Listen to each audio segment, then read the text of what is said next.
اور یہ غم دکھ ہوتے ہیں جو انسان کو بناتے ہیں۔ اللہ کہتا ہے کہ اگر میں معاملے کھول دوں تیرے لیے تو ایسا ہو جاتا ہے جیسے نہ میں کچھ ہوں نہ دنیا کچھ ہے، اور تو انا ربکم الاعلیٰ کے نعرے لگا دیتا ہے آگے سے۔ پھر تو اللہ کہتا ہے نا قرآن کے اندر کہ جب ہم نے فلما نسوا ما ذکروا بہ، جب انہوں نے بھلا دیا جو ہم نے ان کو نصیحت کی تھی کہ ان ایریاز کے اوپر لائف کے اندر کہیں پہنچنے کے لیے کمپرومائز نہیں کرنا، نہ روحانی لحاظ سے نہ جسمانی لحاظ سے۔ Don't compromise on these standards if you are trying to make something in life. جب تم بھولے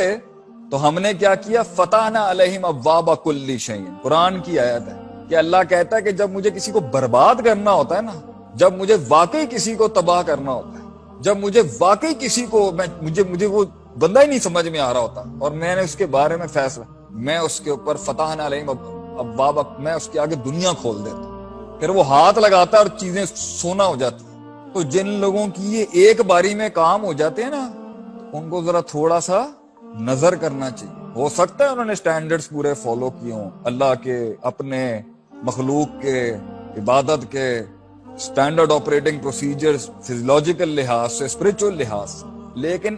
کیونکہ انسان کامل آتا ہی نہیں ہے، اچھی تربیتیں ہر کسی کی تو نہیں ہوتی لیکن ہوئی بھی ہوتی ہیں۔ میں جنرل بات کروں، اسپیسیفک میں مسئلہ علیحدہ ہو سکتا ہے۔ تو اللہ کیا کہتا ہے، ہم نے کیا کیا، ہم کے آگے پھر کھول دیتے ہیں دنیا کو۔ وہ بالکل خوش ہو جاتے ہیں نا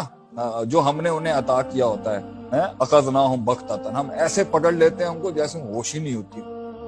تو جب اللہ نے کسی کو پکڑنا ہوتا ہے نا، تب اس کی رسی ڈھیل چھوڑ دیتا ہے۔ وہ غلطیاں کرتا رہے گا، وہ بے ڈھنگے حرکتیں کرتا رہے گا، وہ کفر کرتا رہے گا، وہ شرک کرتا رہے گا، وہ پاپ کرتا رہے گا، وہ معصیت کرتا رہے گا، وہ ذنوب میں ڈوبا رہے گا، وہ بدعت کرتا رہے گا، وہ گناہ کبیرہ کرتا رہے گا، وہ لوگوں کے حق مارتا رہے گا، وہ کسلان کا بیمار ہوگا، وہ بخل کا بیمار ہوگا، وہ لیزینس، پروکیسٹینیشن، یہ سارے مسائل جو نفسیات اور شخصیت کے وہ سب ہوں گے، اور اللہ اس کو جو نا آگے سے میسج نہیں بھیجے گا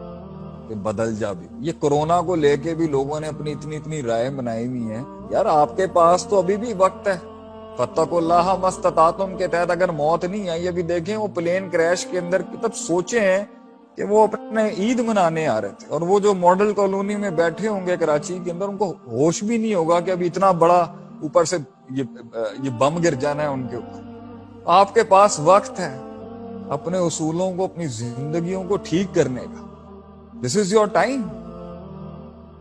تو اگر دنیا کے اندر کسی کو کوئی تکلیف آئی ہے نا، کوئی پکڑ بھی ہو گئی ہے، کہیں اس کا بھانڈا بھی پھوٹ گیا یا کہیں وہ ذلیل بھی ہو گیا، تو انسان کے دل میں آتا ہے نا، اللہ نے کیوں کیا میرے ساتھ، کیوں کیا اللہ نے میرے ساتھ۔ اذا اراد اللہ بعبد الخیر،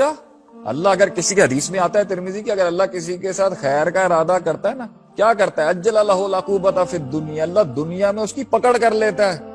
تاکہ وہ رجوع کر لے، تاکہ وہ ٹھیک کر لے، تاکہ وہ درست کر لے، تاکہ وہ انہینس کر لے، تاکہ اس کی انڈیورنس اور ریزیلینس بڑھ جائے، وہ سمجھے